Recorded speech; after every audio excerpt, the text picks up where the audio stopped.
Yo, welcome to Weird Growth, the podcast where we hear about the strange and often unpredictable journeys that founders of startups take. Today, we have a really cool guest, Maiorana, who is the co-founder of a heap of different things, or founder of a lot of different things, but co-founder of Next Revolution, which is no-code training for founders and anyone really who wants to learn about no-code and building really cool products without having to get the propeller head out and type actual codes. So welcome, Carl. Thanks so much for joining us on Weird Growth, mate. No worries. Yeah, thanks for having me, Cam. I'm excited to chat to you guys. It's going to be fun. You've got a really interesting sort of career story. There's heaps of little bits and pieces that I think people are going to be super interested in hearing about. We've known each other for a little while. I think we met maybe when you were in the +8 program a few years ago, and since then you've sort of done some really great things in the no code space as well, which is a game changer, I think, for many people in this startup space. It gives a lot of people opportunities who otherwise wouldn't have. So really keen to learn from you on that. But before we get stuck in, please introduce yourself. What are you working on, and what do you do? That's a hard way to start, but I guess I'll take you further back because most of my career has been in traditional financial services. Yep. So I did a few years in real estate, but most of my time was, I did 5 years at a major bank and then 8 years running my own finance and financial planning business. And I really enjoyed that. And it's a good mix of, understanding numbers and systems, but still, helping customers with problems. But I sold that probably 2 or 3 years ago because I wanted to build a startup.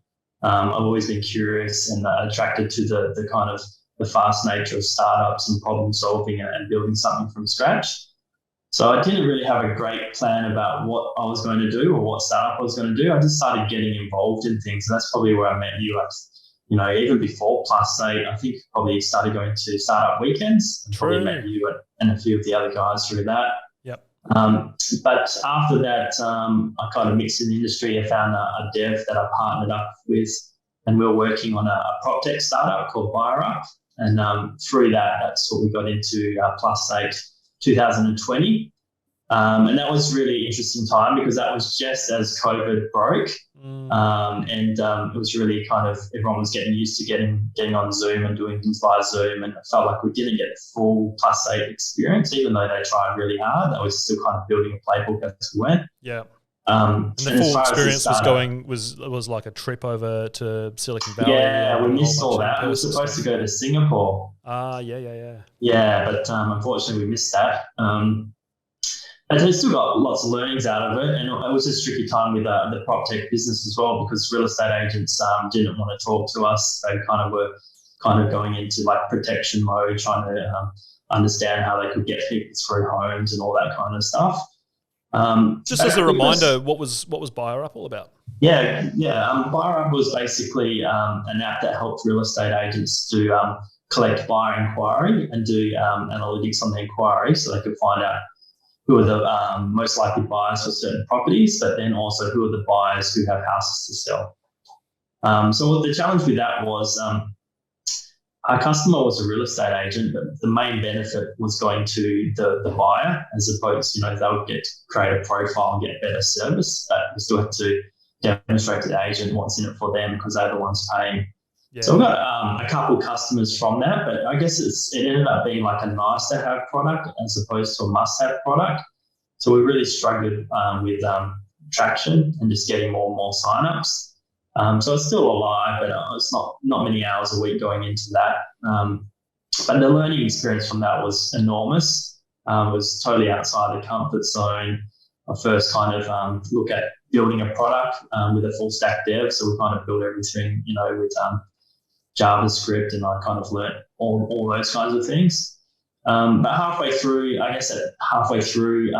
+8, we kind of went our separate ways. We just kind of had different views about best way to go ahead.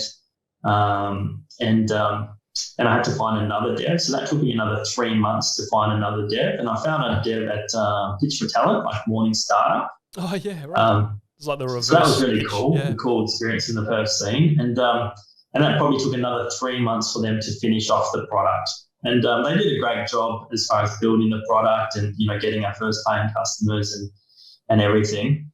But I guess the whole process took about 6 months to build what was relatively simple product. And that 6 months of learning we lost, just getting the product in the hands of the customer and getting that feedback.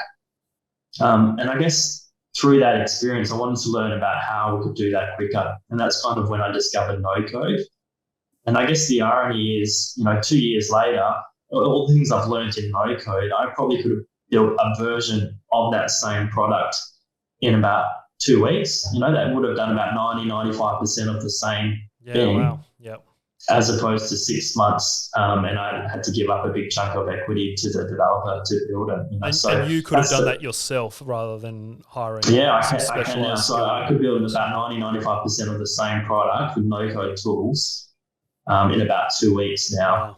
So really, that's the power of No Code. And I guess once I kind of learned that, I really wanted to help other entrepreneurs who kind of gone through similar experiences or wanted to help them avoid those costly or timely, I wouldn't even call them mistakes. They're still learning, learning experiences, but you want to get your learning fast so you can iterate and move on quick. You don't want to wait 6 months at a time for your learnings before you can move on to the next thing.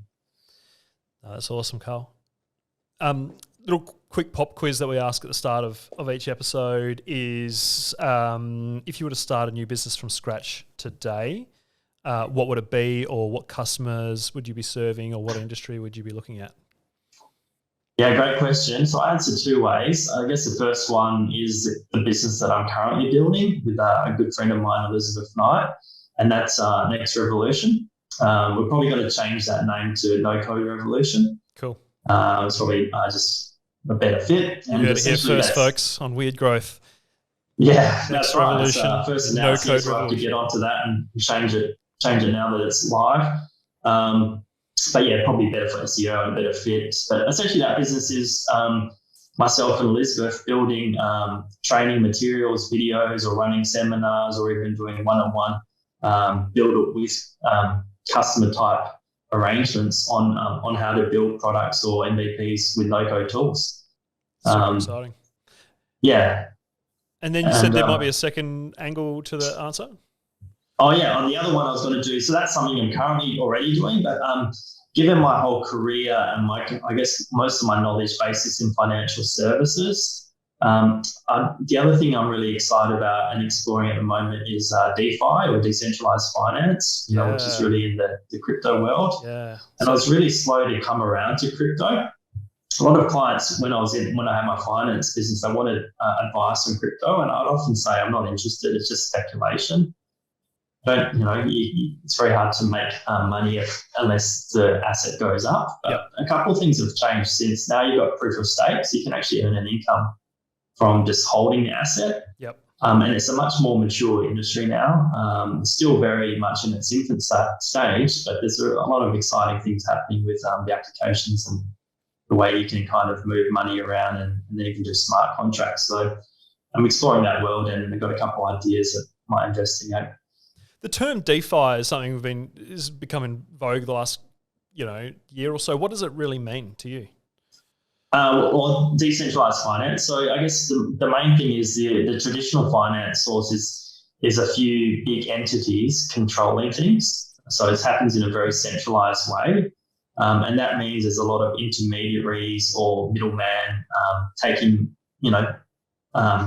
skin out of the game to keep the system moving. Whereas decentralized finance doesn't require a middleman or intermediary, because it can happen in a trustless, what they call trustless or permissionless environment. So essentially, under a smart contract, if someone agrees to loan or borrow, it just happens. You don't require a whole heap of documentation to demonstrate who you are, or credit checking, or an auditor or conveyancer to make sure it happens. Right. So that's probably a boring explanation, but for me, someone who spent a whole life in that traditional finance world, is very slow and it's very expensive, and the technology exists that it doesn't even need to be there anymore. So that's the really exciting thing about DeFi. Yeah, no, bang on. So I guess at its simplest form, like in the old way, is that we need to trust the bank and the financial institution that they're going to do the right thing, because I don't necessarily trust the other person at the end of the transaction. Whereas in DeFi, we can trust each other because we're working in this system, and the mathematics of the way blockchain works is inherently trustless. We don't need to trust each other. The system is the thing which provides that. Yeah, that's a really good way you described it. And I guess for people new to DeFi, even the word trustless sounds wrong. It sounds negative, a trustless environment, but it's actually the opposite. It means that you don't have to rely on the bank or the middleman to do the things it's supposed to do. And the really interesting thing is when you look at Bitcoin was formed in 2009, right after the GFC. And the whole reason of its origin was because people, and I know this having worked in the system, there was a huge distrust on banks and how banks worked, and even how they worked with each other. Banks, couldn't trust what the other one was telling them when we had this, bubble in the collateralized debt obligations and things like that. Yeah, that's wild. Yeah, cool. Thanks, Carl. Super exciting. And I think what I'd probably love to get into a little bit more is what No Code is and what you're doing with Next Revolution. With the No Code training, and what you're seeing are the really common use cases of No Code and what people are using it for when they first get stuck into it. Yeah, so I guess No Code has been around a while, and it's a bit of an unusual term because there's still code happening. You don't see it. So really, another way to think of No Code is just like drag and drop tools. So you don't actually have to understand the syntax of how to write code. You just have to understand how the tool works. So that's pretty amazing because, if you're learning code, it might take you, 3 years to learn the syntax and perfect it and everything. Whereas with No Code, you could basically learn a good tool in 3 hours, and then take you 3 weeks to perfect it. Yeah. So what a lot of people will probably be familiar with is even just website builders, where what you see is what you get on the screen, but then in the back end, it's actually creating the HTML and CSS which is the code that runs that. Yeah. So most people have probably, in a way, used No Code before without even really realizing that's what it's called. Yeah, exactly. So I guess that name is just a couple years old now because the movement is getting stronger. But the whole idea of drag and drop, or what you see, what you get tools have been around a while. But they're just getting way more sophisticated. So a very good example of a common no-code tool is Airtable. Yeah. So a lot of people know Airtable. And why that's so powerful is that essentially things that you can do in Airtable, or things that you can do in Excel or Google Sheets that take minutes or hours, can be done in seconds in Airtable. So that's the big power of it. And I guess the second big power of it is that it can talk to a lot of other applications. That kind of dialogue between applications or setting up APIs and all that kind of stuff is really powerful. And that was a big breakthrough I had personally when I really understood the power of No Code, because I knew how to use this Airtable tool and I knew how to use another tool. But when I understood how you can get them to talk to each other, you really have the kind of exponential breakthroughs on your productivity, because all these tools are designed to do a couple of things really well, but then each tool will have its limitation on what it can't do. So eventually, if you kind of want to build an app that does this and Airtable only does this, you eventually have to learn how to connect it to something else to do this next bit. Right. And when you can understand, these no-code tools as blocks of Lego that you piece together, that's when you kind of get your 1 + 1 + 1 = 24 type synergies. Yeah, no, that's a cool analogy. The world's your oyster, and I think when you start realizing that's the quantum of what you can achieve with these tools, the challenge is no longer how do I do stuff. It's what is the what's possible. You start thinking, holy moly, I can almost do anything. And the real challenge is, what should I do?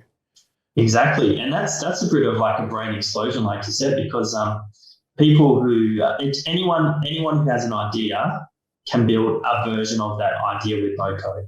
And then it just becomes like, where do you set the limit, But I can almost guarantee if you've got an idea with the right no-code tools, you could do a version of it that gets you so far. And then you just want to get as far as you can. But even then, you get as far as you can, and then you go get your full stack dev to build the difference. So yeah, it's pretty cool. Changer. Yeah, very cool. What and so for Next Revolution, how are you helping people to achieve those things? What are you actually delivering as part of that business? Yeah, that's another good question. It's still work in progress, but I'd say we're working out our service offering in 3 ways. The first way is, helping people do it themselves. So how we do that is just by running seminars, and we've done a couple of workshops and seminars, and eventually we're going to have like online tools where they can watch videos and they're related to use cases. So that's kind of empowering people to do it themselves. And it's, a much lower cost entry level for people, but it relies on them to go away, take the learnings and do it themselves. Sure. The next step up from that would be do it with people. So it's people who kind of want the one-on-one coaching. It's probably people who've experimented a little bit with tools already, but they're kind of getting stuck at certain points and they need someone to help them get through or over these hurdles they're having. So that's generally like, we've done a couple of arrangements like that, and that's worked really well. We'll find out what someone's trying to build. Normally they've got something they can show us. Then we'd go away and prepare a couple of things and say, okay, meet us back on Zoom for an hour or 2 next week. Yep. And we'll show you how to get past these hurdles. Yeah, awesome. And that'd be really rewarding, actually. We've actually helped a couple of people like that, because after 2 hours, they have their brain explosions. Oh, I didn't know you could do that. And then we kind of leave it there, and I set them a few homework tasks. And I'd say, go away and do these things. And when you get the next hurdles or you can't get past them anymore, we'll set up another coaching session. Yeah, cool. Great model. Yeah, so that's what we call the do it with you. Yep. And the last one is, the do it for you. For the people who go, hey, I know exactly what I want. I've tried these other things. It doesn't work. Can you just build this for me? So do that as well at the moment. That's normally for, small enterprises who don't have the time but have the resources to pay someone to do it. Yeah. And what are some examples of things that you might build for people? Yeah. So I guess the sweet spot for no code, like I did say before that with an idea and using no code, you could build a version of anything. But I think the sweet spot is really for the small and medium enterprise and internal tools. No code is brilliant for internal tools or just digitizing a process or automating processes. Yep. So essentially I built things for real estate agents. I'm working with an education college and basically building their enrollments application and automating how enrollments happen and all that kind of stuff. Working now with a pharmacy and looking at their internal basically processes and trying to automate that, bespoke system. So yeah, I guess a lot of the time in those industries, there's already off-the-shelf solutions, but those off-the-shelf solutions can't be configured that well. It's kind of, you get what you get. Yep. Whereas a lot of the time they go, well, we like to do things this way, but we can't with this software. So that requires them to actually have to build their own. And in the past, it's been too expensive for them to do that. But now with no code, it's very accessible. Yeah, you create these really sort of streamlined, automated workflow kind of processes custom to the business, which might, remove hours of menial admin work. And just automate. Yeah, sometimes it can do like the job that somebody does in a week. It can be done, take their week to 1 day with the software. So good. Or so that's pretty powerful. Yeah. And how are you reaching your first customers with Next Revolution? So how are you actually getting in front of them and introducing this as a concept? Yeah, it's tricky because we just started doing this because we love it and we just want to teach people. But now we're kind of taking it more seriously. And it's mostly been through word of mouth and getting involved with the Perth community. Yep. But for it to work and kind of achieve some scale, we have to get into the online world and start finding customers outside of Perth who want this help. The good thing about, technology now through Zoom and online systems and just, no-code tools, we can do that quite easily. So that's the next step for us. Yeah, you and Elizabeth did a talk the other day at Morning Startup here in Perth, and you built an app in 30 minutes in front of a live audience. So it was a pretty Pretty brave, bold move there. It was, and I knew it could be done, and I timed myself building an app before I did it. But then when you're trying to do the narrative to people, and you're kind of getting a few questions as you go, it was hard to stay on track. And I think despite a few fat finger moments, we pretty much delivered the app within 30 minutes and a few seconds after that. You pulled it off. Yeah. Yeah, we pulled it off, and the feedback was great for that. And even though some mistakes happened as I was trying to do the narrative because I was building the app, a lot of people said they appreciated that because it felt more real, and that's just what happens when you're building apps. Things go wrong, or there's a few little bugs that you quite can't understand, so you almost have to kind of reverse engineer until you find that bug. And most of the time it's something very silly, but you have to kind of go through a process to find it. What did you build? We built an app that enrolls people in No Code courses. Nice. And then when people enroll, they get an automated text message to say, welcome, thanks for the enrollment. And then it gets, sends them to a directory of No Code tools. Cool. And so what did you use to build, what tools did you stitch together to create that? Yeah, so how I personally like to build, and it's just based on my own experience, I always like to start with the data. When you talk to software engineers, they talk about back end and front end. So when you're talking about the back end, that's really where the data lives and categorizing the data and getting that structure right. So generally, Airtable is my go-to for that. Yep. So that was the back end. And the front end basically was done through something called Softer. Okay. So Softer is basically it has a native integration with Airtable, and it takes that data and it presents in a way that's more user friendly and turns it into interfaces for customers. Yep. And on top of that, we then use Zapier. So Zapier is a great tool for doing automations and essentially getting different tools to talk to each other. And how automation tools work is there's a trigger. So if something happens, then there's an action. So if this happens, then do this. Yeah. So we use Zapier to say when somebody enrolls in a course, send them a text message. And we used a software called Twilio to do the SMS text messages. So nice. Yeah. And so for something which 5 years ago would have taken possibly weeks of hardcore development, you were able to pull it together, stitch those tools together in 30 minutes and make it work. So it's pretty sweet. It's a really exciting time. Exactly right. I mean, when I had my finance business, I wouldn't have been able to do that at all, and that's just 3 years ago.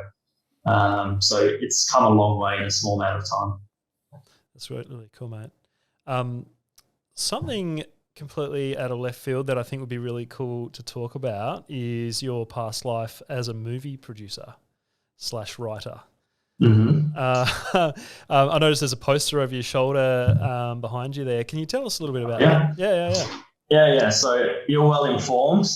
This was not set up, but I've always been a fan of movies. It's just one of the things I love, and a couple of my friends are really big into movie, and one of them in particular went on and become a drama teacher. Wow. Yeah. And he was sick of doing plays, because, in the physical world and the stage, you can only do so much.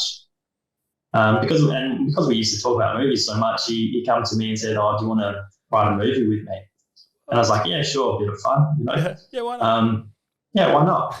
So we actually wrote the script pretty quick, and we basically wrote it in a way that was very production friendly. We wrote it in locations out where he lived and based off a few characters we knew, and he just dramatized the rest. And I kind of thought that was a fun project, write a script, that's the end of it. But Steve is my friend. He's pretty determined, and he just basically started building a team and recruiting people. And then he come to me and said, "All right, I've got the team now, we need some money." And because I had the finance background, I guess it became my job to raise the money. And as a producer, that's what you do. You get the resources, so money and whatever else you need. Oh, that's what a producer does, right? Okay. Yeah. Just thought it was someone on the credits that just hung about and watched the. Yeah, well, sometimes it can be as well, but I guess on low budget micro indie filmmaking, producer does a bit of everything. So so that took us 3 years though. So it's I didn't know what I was getting myself into, but I'm the type of person when I start something, I want to see it through. It's definitely one of the hardest things I've done, but one of the things I'm most proud of. And we had great success. We won best independent film in Toronto and in London. Holy moly! Yeah, What's the film called? And it's been received really well. So yeah, really proud of that. And I guess there's some takeaways for startup and entrepreneurship is because independent filmmaking, you always got to do more with less. You have very limited resources, so you got to think creatively and how you can solve problems or get things done with as little as possible. Yeah. So that was that's really helped in my, I guess, entrepreneur mindset. Yeah, very much a lot of parallels there with startup and movie production. What's the film called? It's called The Crossing with an X. Okay. And we had to put it with an X because there was already a TV show and another movie called The Crossing with a C.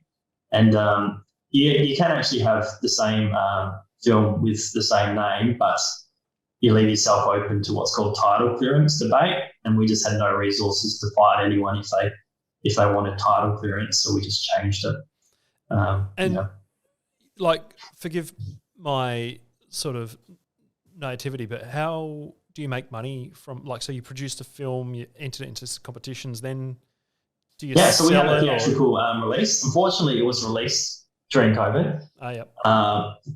So that affected our release, but we still sold out several shows, and every time we sold out a show, especially in the Midland Hills area, because that's where the story takes place. There's an outdoor cinema called Kookaburra, and we sold out about 5 or 6 shows there. So every time we sell out, people request it again. So we've made some money that way.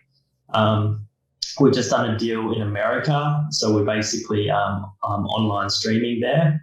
So Amazon, Google, those main channels, and a few other channels. So we're making a bit of money from that, and it's kind of just trickling in at this stage. And the whole idea was we build our resume based off awards and what we've done in America, and then come back and sell it in Australia for a better deal. Would you ever do it again? Yes, I would, but the goal is to make a bit more money on the startup first and free up a bit more time, because it's such a huge commitment of time. Yeah.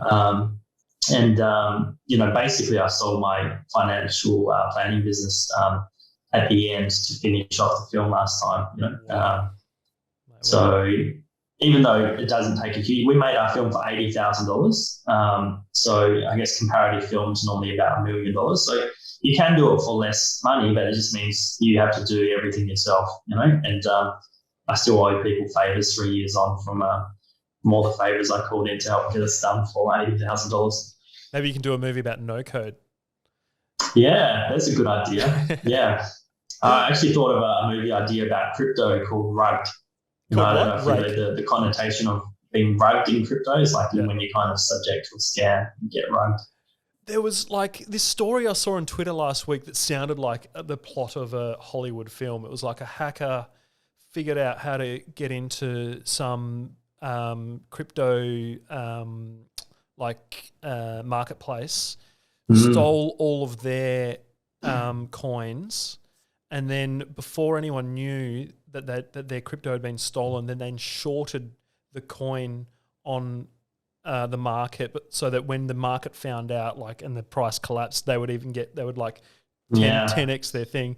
And then the problem was no one actually found out, and then their value of what they had stolen plummeted, and they were left with nothing. Yeah, it was like $200 million. I know the story you're talking about. That was a bizarre case. But I mean, I do love crypto, but it is the Wild West, and I'm from a background where there's a lot of regulation, almost too much regulation. So that's one end of the spectrum. The other end in crypto is there's no regulation.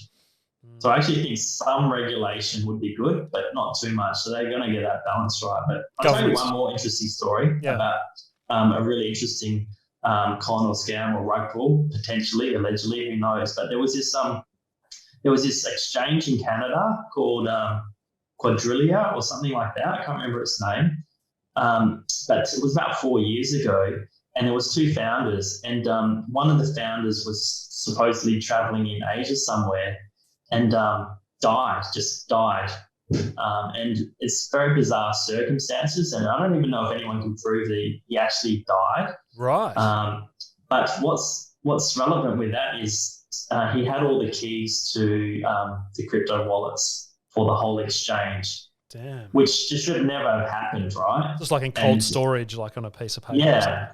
And so there's some people who suspect that it was all like a setup and a scam to basically run away with everyone's money and fake a death. So when I started thinking about that, I was like, oh, this would make an interesting movie. So that was kind of the angle I was looking at for Rugged. Yeah, you could do like some kind of Pulp Fiction, multiple stories intertwined. Yeah, have some crypto connection. Love the multi-story kind of setup, and the Crossing is actually a multi-story kind of structure. Yeah, crypto snatch. Yeah, exactly. Kind of that style. What other game-changing trends are you seeing in this kind of no-code space? What do you think is coming next? Yeah, that's a hard question, because whilst the progress has been very strong for the last couple of years, it kind of feels like everyone's waiting for that next breakthrough.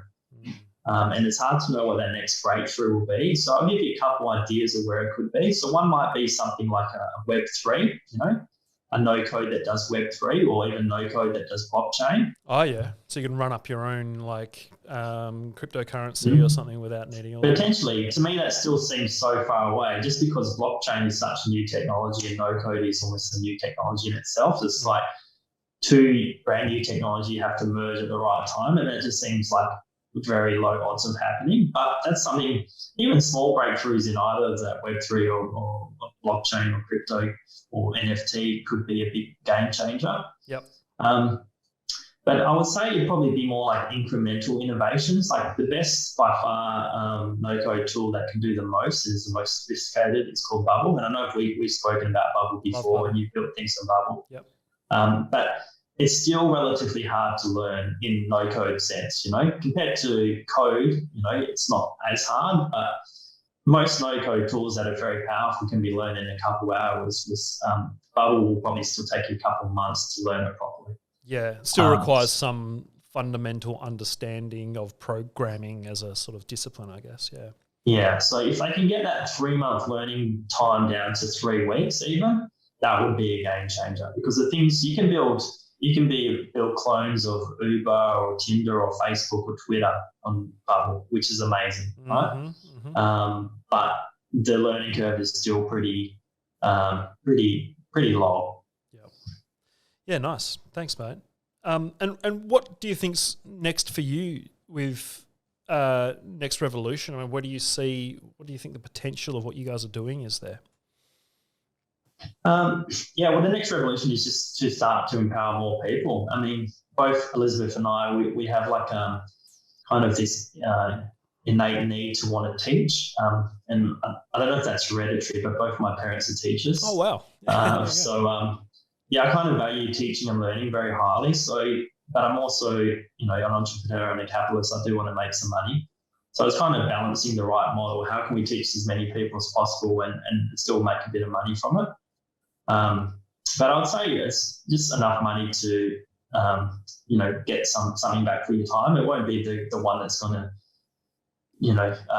make the most money. That will probably come from other, your own apps that you build. Yeah, that's super admirable, mate. Yeah. Side note, we did have Elizabeth on Weird Growth, I think episode 21, which was our live, one of our live recordings. So she was there to talk about Purposeful, which if you guys go back to episode 21, definitely worth a listen. She's an amazing. So she's amazing, and that kind of whole passion for education comes across, and I guess that's why we kind of we're attracted to each other in a business sense, that we both really have that strong desire to teach and share ideas. Yeah.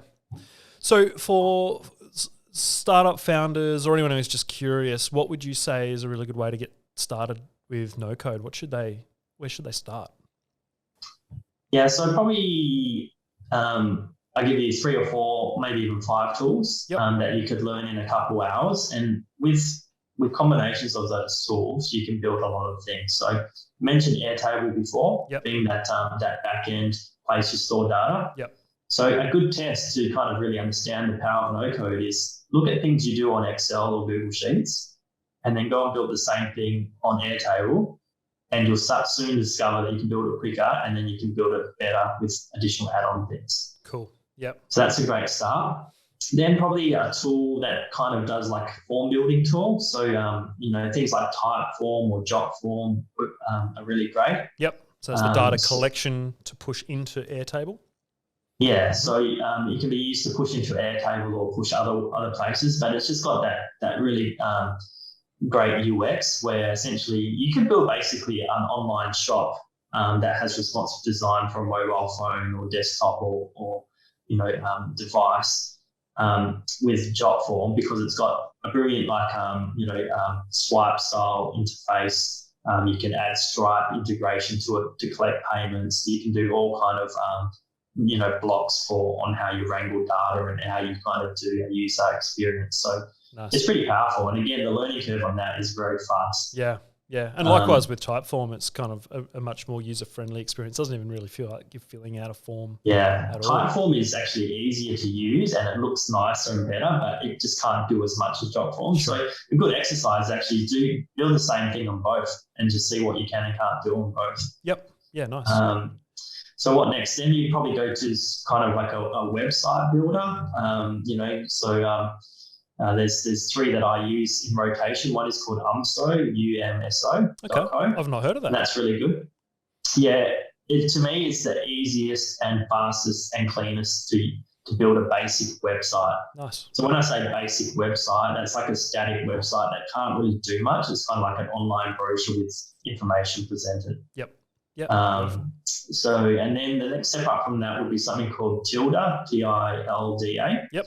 And that's essentially like UMSO with more features and blocks. But again, it's still relatively in that static world. If you want to go over to the dynamic world and make your website, turn it from a website into a web application, that's probably when you need Softer. Okay. And Softer can use dynamic data when you hook it up to Airtable. Oh, wow. Okay, so you can be pulling stuff in from Airtable's database and dynamically displaying it up live onto the website. It starts feeling more like cool. Like an app, almost a web app, Yeah, so, exactly. You can actually perform functions and do things live and change, and that's quite a powerful step up from just a static, display of data. Awesome. And the last one that everyone should know is Zapier. Yep. And Zapier is an automation tool for, doing tasks or connecting apps together. It's pretty basic, but it's a good entry-level one. I guess the next step up from Zapier would be something called Integromat. Yep. Which can do a lot more and is more sophisticated, but is a bit more of a learning curve. Yeah. And I think that's now changed its name to Make. So, right. Yeah, cool. I think last episode or 2 episodes ago, we spoke with Kai Lovell and we walked through how we built MyFunnel as a tool. We used Integromat, or now called Make, combined with Airtable and Typeform. So you basically described exactly the tools that we used there. And then I think we just used Webflow as the front end. Webflow has a really big, strong community of designers. So people who really value and love good design generally love Webflow. Yep. I'm more like a practical, just do the process type of guy rather than I still do value aesthetic, but I have no design skills. Yeah, no, I'm completely on your side there, mate. Our designer is a Webflow advocate as well. And it's a beautiful platform. It can do incredible things and definitely bridges that gap from, the old Adobe design suite basically to building, beautiful interactive websites that are responsive and everything else. But Webflow is amazing. But in terms of more practical stuff, the tools that you've mentioned are really great place to start. Okay, and as a good tip for your listeners, I've actually got a directory of 80 no-code tools that I've personally used on the Next Revolution website. Oh, nice. Yeah, great. And they're tools that are all different, so no one tool does the same thing. And, with a combination of any of those tools, you can pretty much do anything. Yeah, mate, we'll drop the link in the show notes for sure. I did have a look at that before we chatted, and there's some really great resources on there. Yeah, thanks, Carl. That's awesome, mate. Well, I think this has been a really great chat. I've learned a heap. Actually, I think our listeners would have. Is there anything else you think we should chat about? Anything that other people need to know about if they're interested in this no-code space or tools or other resources they can use to learn?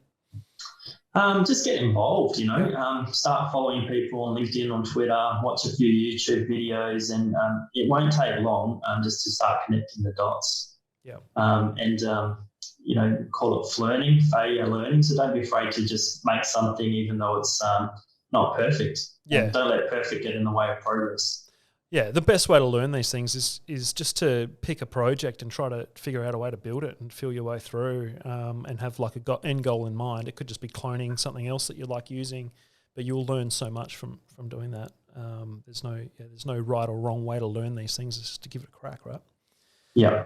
What's one big piece of advice you have? You've founded a lot of businesses over the years and a lot of startups, and you've been in the space a while. What's one big piece of advice you have for founders who are looking to grow or get started?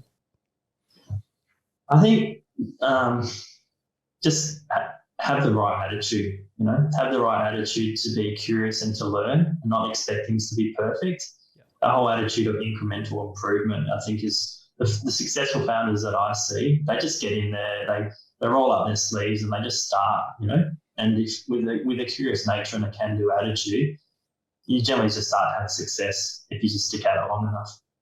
Well said, Carl. Yeah, beautiful, mate. One last thing before we wrap up, show and tell time. What's one device, toy, tool, app, gadget that you have in your life that makes your life better every day, or that you just need the world to know about? So Jack did warn me about this, and I thought, well, I have to talk about one of my guitars. Oh, here. Please do. I've been looking at those the whole time. Let me go and grab one. Here we go. I'm hoping he's going to play us a little riff. What is that? There's a shovel. There's a shovel with strings and a pickup on it. Get out. What is this going to look like? Or sound like, rather?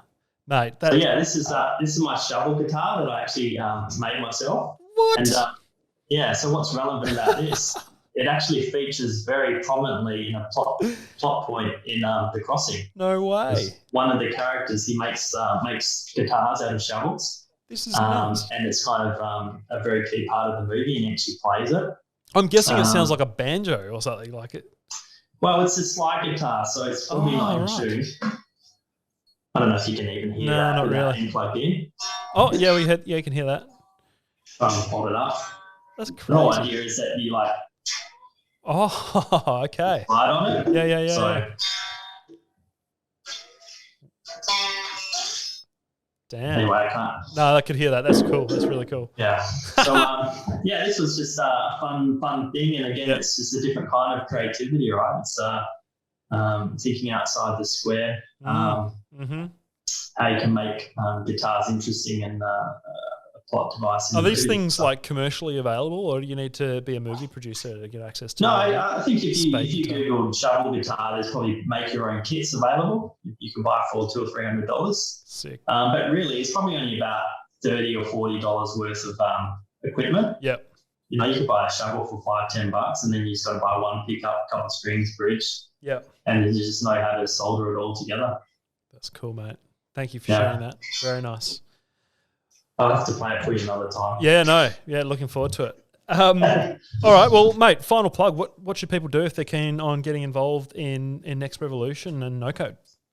So we're working on some upcoming new workshops, and we're just talking to people to find out what they want. Okay. Do they want to learn specifically about one tool, or do they just want to know how they can do automations, or kind of just know a little bit about several tools? Yep. And we're just in dialogue with people, and we'll build whatever they want and need. Well done, mate. That's great. Well, we'll put all the links in the show notes. Congratulations on what you're doing. I think it's fantastic. It's I've said the word a number of times, but it really is game changing what no code can do. And I think if you've got no idea, just please do invest half an hour into reading up on what you can achieve, and you'll find that there'll be something which improves your life, guaranteed. And if you take it even further, it'll be something where you can build your own product without needing to learn how to code. It says what it says on the tin, right? So that's really worthwhile, Carl. So thank you so much for being on Weird Growth. Really appreciate it, mate. My pleasure. And thank you for all the great work you do in the community. It's been a lot of fun. Yeah, cheers, Carl. And thank you, everybody, for listening to Weird Growth. I'm Cam Sinclair from Ammo Marketing. If you enjoyed today's episode, please do subscribe on Apple Podcasts. Spotify now allows you to rate out of a 5-star rating on the Spotify phone app. So please tap the 3 little dots and chuck on a review. That would be really appreciated. And if you're listening on YouTube or watching on YouTube, subscribe to our YouTube channel and leave a review. But until next time, thank you very much for listening to Weird Growth. Thanks, Carl, and bye-bye.